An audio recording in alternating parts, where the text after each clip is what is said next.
Assalamualaikum warahmatullahi wabarakatuh. Waalaikumsalam.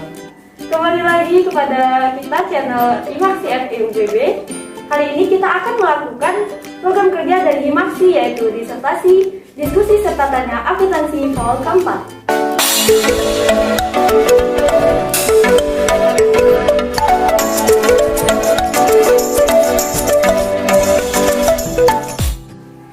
Ada baiknya kita perkenalan dulu ya, Bu. Oh iya. Perkenalkan, nama saya Ferda, angkatan 20, jurusan akuntansi, termasuk anggota Himaksi juga. Nah, silakan Bu untuk perkenalan dulu. Oke. Assalamualaikum warahmatullahi wabarakatuh. Ini suatu hal yang cukup baik yang dilakukan oleh himpunan mahasiswa akuntansi terkait dengan disertasi ya. Nah, perkenalkan saya Rulianti Yuswardani.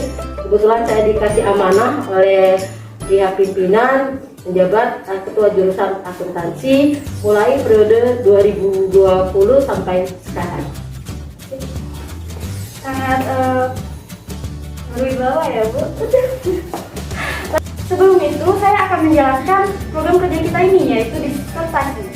Disertasi ini adalah program kerja Himaksi yang artinya diskusi serta tanya akuntansi yang akan meliputi seputar akuntansi. Kali ini kita akan membahas tentang MBKM dari jurusan akuntansi. Terima kasih buat adik kamu namanya. Ferda. Oh, adik siapa lagi? Ferda. Ferda. Oke. Terima kasih, ini luar biasa. Memang sekarang lagi trending topik ya terkait dengan MBKM. MBKM ini merupakan program dari pemerintah Kementerian Pendidikan dan Kebudayaan serta Pendidikan Tinggi, yang dimana kita sudah khususnya Universitas Bangka Belitung ya sudah melakukan yang namanya program MBKM, Merdeka Belajar Kampus Merdeka. Nah, untuk jurusan akuntansi semester kemarin itu sudah melakukan MBKM, yaitu anak-anak di semester 6 ya, anak-anak semester 6 itu sudah melakukan program belajar di luar prodi, namun masih dalam lingkungan Universitas Bangka Belitung. Ada yang belajar di teknik elektro, ada yang belajar di manajemen dan lain sebagainya. Nah, untuk semester ini luar biasa sekali, MBKM ini sudah berjalan ya. Di semester 7 ada 8 aktivitas yang dilakukan oleh anak-anak akuntansi. Dan perlu kita ketahui bahwa MBKM bukan hanya di internal Universitas Bangka Belitung, namun di luar anak akuntansi sudah mendapatkan hal yang luar biasa. Misalnya proyek independen, dan itu didapat oleh Kera kalau tidak salah. Kemudian magang, ada 2 magang yang didanai oleh Kementerian Pendidikan dan Ristek. Nah, kemudian untuk yang internal, yang dana dari internal, ada 8 aktivitas kita ikutin. Ya, walaupun ada beberapa universitas ataupun program studi, bukan seluruh 8 aktivitas yang dilakukan, namun kita akuntansi seluruh 8 aktivitas kita lakukan karena sesuai dengan yang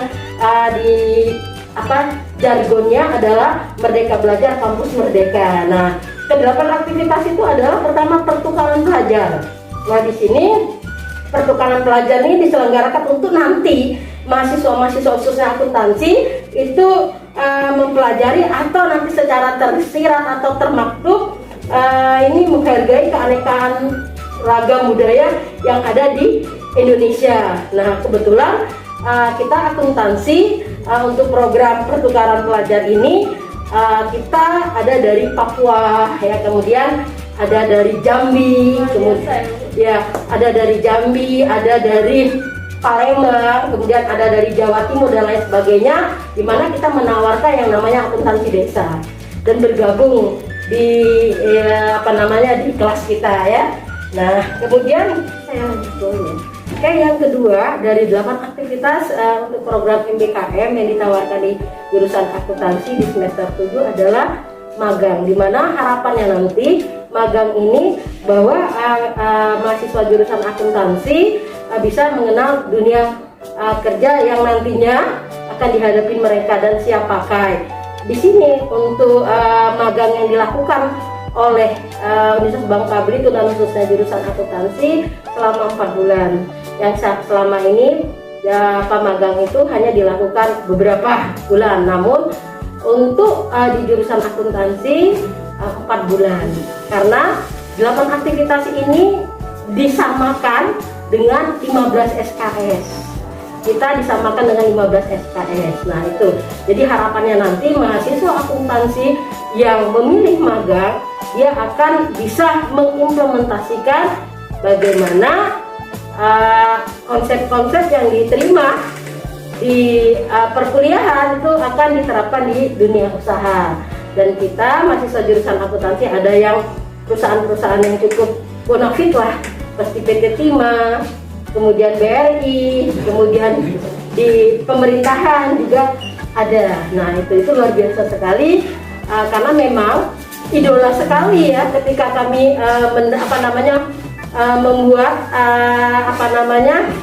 membuka 8 aktivitas ini. Yang paling tinggi minatnya adalah di magang. Nah tapi baru berapa persen yang di luar, walaupun ada, tapi yang kebanyakan di dalam, dan itu semua didanai oleh pihak universitas. Nah itu untuk yang magang. Kemudian yang ketiga adalah ini asistensi mengajar di satuan pendidikan. Nah untuk asistensi pengajar di satuan pendidikan ini mahasiswa bisa bisa melakukan asistensi di sekolah dasar, menengah maupun SMA. Silahkan saja sesuai dengan bidang kita. Namun kita untuk jurusan akuntansi itu akan lebih mengarah ke misalnya SMK, sesuai dengan bidang kita. Nah itu yang untuk jadi guru ya? Iya, anggaplah seperti itu, jadi guru.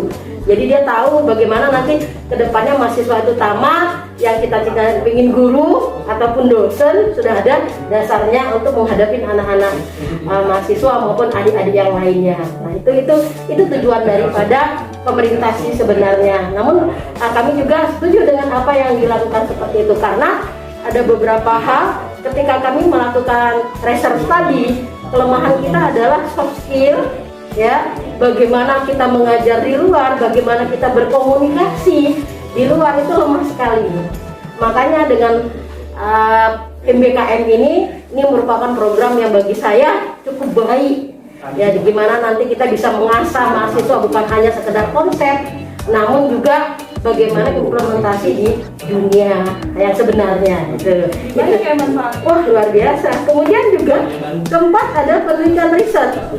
Nah penelitian riset ini bagi mahasiswa yang mempunyai jiwa meneliti, nah kita wadahin seperti itu. Ada beberapa yang ikut program penelitian riset ini, dan juga nantinya ketika dia menyusun skripsi juga ada dasarnya, sudah paham, atau juga nanti di dunia usaha dan lain sebagainya, ketika dia penelitian maka bisa memahami apa yang menjadi sasarannya, mempermudah. Nah selanjutnya adalah kelima, proyek kemanusiaan. Nah ini terkait proyek kemanusiaan ternyata juga ada ya, luar biasa sekali bagaimana nanti menanggulangi bencana yang ada. Kemudian yang sekarang kondisi COVID-19 ini juga mahasiswa-mahasiswa kita juga berperan untuk proyek kemanusiaan dan lain sebagainya. Nah juga yang sering digemari juga adalah MBKM yang ke-6, kegiatan kewirausahaan. Nah ini banyak sekali di jurusan akuntansi juga yang mengikuti program ini. Bagaimana dia mengenalkan produknya, ya, kemudian bagaimana proses promosi dan lain sebagainya dia lakukan. Berarti itu langsung jadi bos ya Bu? Ya enggak, karena ini kelompok ya, ini kelompok ya. Tetapi kan di situ kan dia bisa tahu ketika dia misalnya buka usaha dengan join gitu ya, kita kenal dengan join, maka bisa memahami bagaimana karakternya dan bagaimana dia sudah paham seperti itu. Dan harapannya ini selalu didampingin sesuai juga dengan indikator yang ada di jurusan maupun indikator yang ada di perguruan tinggi, bahwa kita meningkatkan yang namanya kewirausahaan. Karena harapannya tamatan dari jurusan akuntansi ini, mahasiswa akuntansi ini tidak serta-merta untuk menjadi pegawai negeri sipil, dan bagaimana wirausaha itu ya. Nah itu. Kemudian studi proyek independen, bagaimana perguruan tinggi dan khususnya jurusan akuntansi menjadikan suatu studi independen untuk melengkapi topik-topik yang termasuk dari misalnya jadwal kuliah ya, misalnya bagaimana sih sistem daring tersebut gitu kan, apakah ini memang mengoptimalkan daripada mahasiswa khususnya jurusan akuntansi. Jadi buat suatu proyek misalnya bagaimana. Yang kedelapan, pembangunan desa atau KKN tematik, bagaimana kita anak-anak akuntansi untuk bisa membangun desa ya, yang nanti bisa menjadi suatu desa mandiri. Kebetulan kita ada kekhasan kita ya, bahwa kita melakukan mata kuliah yang namanya akuntansi desa. Nah, bagaimana kita nanti berkecimpung di desa sehingga menjadikan suatu desa-desa yang mandiri maupun desa-desa yang inovatif dan kreatif. Nah, ini peran dari 8 aktivitas MBKM, salah satunya KKN tematik akan membangun desa. Nah, ini adalah 8 aktivitas yang mungkin nanti rekan-rekan mahasiswa ada di mahasiswa khususnya jurusan akuntansi Fakultas Ekonomi Universitas Bangka Belitung yang nantinya adik-adik ketahui dan begitu besar manfaatnya. Kalau saya bisa bilang kalau mau kuliahnya zaman sekarang gitu, karena ini luar biasa sekali yang diciptakan atau dilakukan oleh kementerian dan rektor kita sesuai dengan apa yang menjadi visi misi rektor kita, bergerak cepat untuk bisa mengimplementasikan daripada program MBKM tersebut. Terima kasih, inilah sangat biasa ya Bu tentang MBKM ini, sangat banyak manfaatnya. Jadi ini langsung aja ya Bu ke pertanyaan-pertanyaan dari anak-anak akuntansi tentang mengenai MBKM ini. Yang pertama dari Indra Purnama. Yang pertama ini pertanyaannya, apa sebenarnya inti dari MBKM dan yang hendak dicapai dari MBKM sendiri? Buat Mas Indra ya, pertanyaan cukup bagus ya. Yang ingin dicapai daripada MBKM tersebut adalah bagaimana nantinya mahasiswa-mahasiswa ini siap pakai di dunia usaha maupun di dunia kerja atau sesudah nanti selesai dari perkuliahan tersebut. Nah, itu jadi bukan hanya konsep aja, namun implementasinya bagaimana kita sinergisitaskan dengan yang namanya program 8 aktivitas tersebut. Itu intinya sebenarnya, baik hard skill maupun soft skill sudah kita siapkan. Selanjutnya yang kedua dari Ahmad_B77. Apabila konsentrasi tidak ada lagi, bagaimana mengambil judul skripsi? Apakah bebas? Ini maksudnya pertanyaan apabila konsentrasi di jurusan akuntansi tidak ada, apakah mengambil judul itu bebas? Sebenarnya konsentrasi itu secara tersurat memang tidak ada, tapi secara tersirat kita sudah lakukan dengan mata-mata kuliah kita. Dan sesuai dengan MBKM Merdeka Belajar Kampus Merdeka, maka skripsi itu sesuai dengan apa yang memang kita kuasai, sesuai dengan apa yang kita pahami. Misalnya Mas Ahmad tadi menguasai perpajakan, maka silahkan untuk mengangkat tema-tema perpajakan tersebut. Atau misalnya Mas Asma menguasai yang namanya keberlanjutan, akuntansi keberlanjutan, maka itu lakukan seperti itu. Berarti tidak ada paksaan? Tidak ada paksaan, kita sesuai dengan mereka belajar kampus merdeka. Jadi yang Ahmad ini udah selesai? Sudah ya. Kasih Mas Ahmad ya. Oke, yang selanjutnya dari Mas Ilham Hidayat. Ya, ini pertanyaannya sangat panjang. Singkat aja intinya apa? Ya. Apakah kuota magang jumlahnya dibatasi? Adakah syaratnya agar bisa mengikuti magang? Terima kasih Mas Ilham pertanyaannya. Sebenarnya kuota magang tidak dibatasin ya, karena ini merupakan program yang pertama dan itu berkoordinasi dengan LPPM ya kan, LPPM, maka dilakukan syaratnya tidak begitu susah sih. Ketika itu nanti lembaga penelitian dan pengabdian masyarakat kita membuat yang namanya portofolio diri ya, jadi portofolio deskriptif tentang diri kita. Ketika memang deskriptif kita itu memang sesuai dengan panitia, maka itu diterima. Kuotanya tidak menurut saya tidak, tetapi kadang-kadang kan kalau sekarang ini dengan 600 lebih mahasiswa yang ikut program 8 aktivitas, maka bisa dibagi-bagi supaya 8 aktivitas itu juga terlaksana dengan baik gitu. Nah, tidak dibatasi sebenarnya, kalau menurut saya tidak dibatasi, tetapi kita juga ada standar. Nah, kita ada standar, yaitu tadi di kompetisi kan istilahnya kan, dengan deskripsi diri dia, apakah memang cocok dia di sini. Nah, itu seleksinya. Saya seperti itu. Sekarang ada yang terakhir Bu, pertanyaan yang terakhir dari Mbak Harisa Alwadis. Pertanyaannya adalah, MBKM ada pertukaran pelajar ke luar negeri, contohnya Korsel nggak Bu? Ya.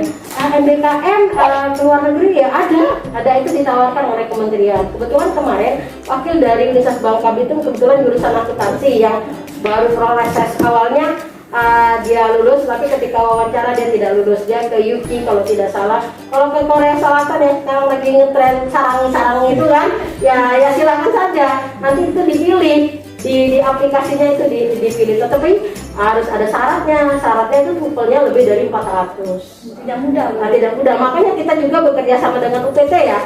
UPT juga ada yang namanya pembelajaran TOEFL, nanti mulai minggu depan kalau tidak salah akan diselenggarakan. Itu hanya cuma dibatasi 20 orang sementara itu gitu. Enggak silakan ke luar negeri. Kalau misalnya ada yang mau ke luar negeri, saya dengan kemarin itu saya support sekali, ada 3, Tira, Nabila sama Husna. Yang lolos tahap pertama adalah Husna, tahap berikutnya ketika penempatannya tidak lolos. Itu aja. Ya. Akhirnya kita sudah di penghujung acara nih Bu. Terima kasih untuk antusias para penonton, dan terima kasih kepada Ibu Rulianti udah menjadi narasumber kita tentang MBKM ini, sangat bermanfaat sekali Bu untuk mahasiswa akuntansi. Mungkin dari Ibu ada ingin menambahkan titik sarannya pada mahasiswa akuntansi dan memberi motivasi agar mahasiswa akuntansi bisa bersemangat lagi. Oke, terima kasih, ini suatu program yang luar biasa untuk jurusan akuntansi khususnya kami ya. Kami menerima kritik dan saran agar adanya perbaikan dan kemajuan daripada jurusan akuntansi. Terus terang saja kami punya mimpi jurusan akuntansi dan punya planning ke depannya. Kami coba untuk akreditasi ini kita baru B ya kan, ke depannya kami kepingin akreditasinya unggul, karena terus terang saja karya-karya mahasiswa akuntansi itu cukup banyak, dan itu juga merupakan salah satu untuk mendorong daripada akreditasi di jurusan akuntansi. Itu mahasiswa akuntansi tetap semangat ya, jangan lupa tetap belajar, tetap tambah ilmu, dan tingkatkan organisasi yang bermanfaat, karena organisasi ini merupakan salah satu pembelajaran bagi kita semua. Itu aja. Ya, baiklah, kali ini saya akan tutup acara ini. Sampai jumpa di disertasi selanjutnya. Jangan lupa like, komen, dan subscribe YouTube channel kita Himaksi FEUBB. Terima kasih. Assalamualaikum warahmatullahi wabarakatuh.